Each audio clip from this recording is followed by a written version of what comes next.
This is Ken Johnson for another episode of SecCast. Welcome back. Today we are going to discuss OWASP's A9 or Using Components with Known Vulnerabilities category and how to address this within your Rails application. Firstly, we'll discuss the definition and then the tools available to you in order to prevent this category of weakness in your application. The vulnerability really applies to the entire software stack your application runs on, as well as components that make up your application.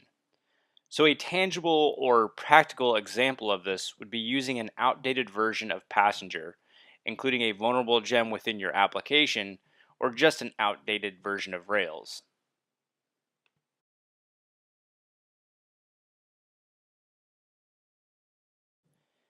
First, I'll show you 3 separate third-party sites that can help you with detecting outdated versions of Rails and the gems you include inside of your application.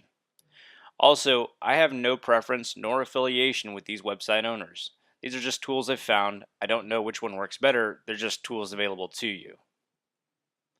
The first is Gem Canary, which strictly analyzes your Ruby gems. You can sign in with GitHub creds, click on the project of interest, and see the vulnerable versions included within that project, as well as review the advisories surrounding whatever vulnerabilities are present within that gem. You can see we have information on the source of the advisory, links, a description, and criticality, so some pretty nice and detailed information here. Next up is Gymnasium, which is the application I have the least familiarity with.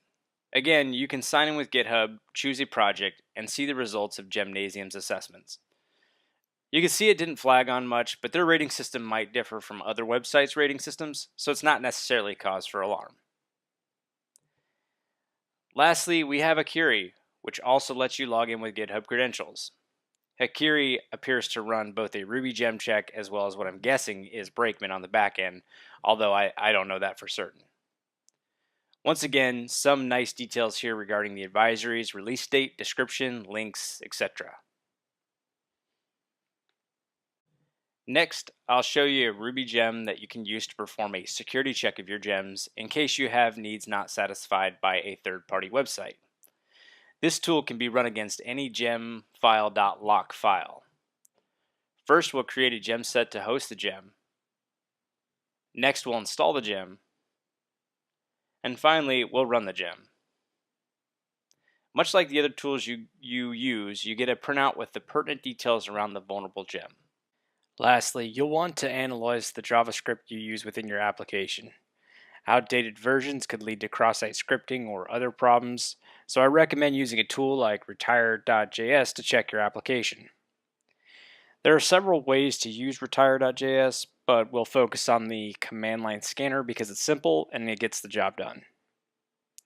We'll click on the command line scanner repo link and follow the instructions.